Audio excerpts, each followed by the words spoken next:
John, why couldn't Kevin get you tonight? I don't know. We'll have to ask him. It wasn't just Kevin. We made one jump shot in the first half, and that was by Sasha. The biggest thing is we still refuse to pass the ball.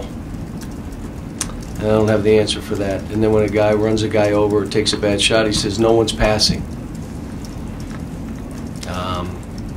You know, Shea had 6 assists, but he still had 4 or 5 other plays where he could have passed it to guys, and Quade the same thing, and all of them.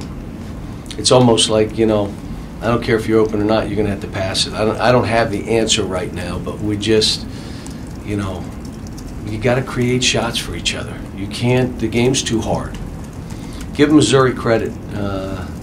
They did a great job and fought, and I thought we had our chances, start of the second half. And then we come down and do freshman stuff. And they go basketball, and all of a sudden you look up, it's 9. Like, what just happened? And so,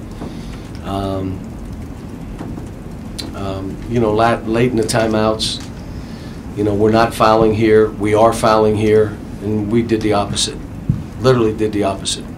And I was happy the players were getting on each other for not listening.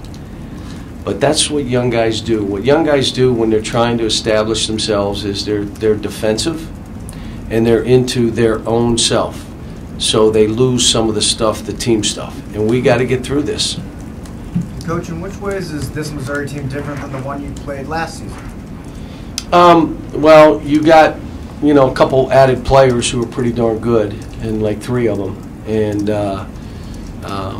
you know, if you remember, last year's team played us pretty good too. I mean, I think in this gym we were lucky to get out alive. So, but you know, they've got good size. Last year I don't think they had this kind of size. Now all of a sudden they come at you with 3, 4, 5 different guys. Cal, does there come a point with Hamidou where some of these things he's doing that are just, I don't know, it's like he's not sure what's going on in the game, where you have to sit him down? I hope not. You know, I'm hoping, and I keep telling these guys, I don't think any of them are playing great. They're not playing bad, and they've had some bad games. But, you know, I'm just waiting for them to break through, and most of it is play this way. And guys are fighting that.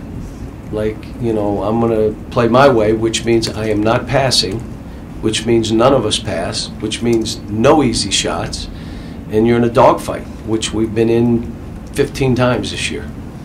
Are you glad in a way that you didn't find a way to rescue this one? No, I wish we had won. So that they could maybe see the no, not at all. So that they could see the consequences of playing like that? No, look, I told them at halftime, every game I coach, every minute I coach, I'm saying, how do we win this game?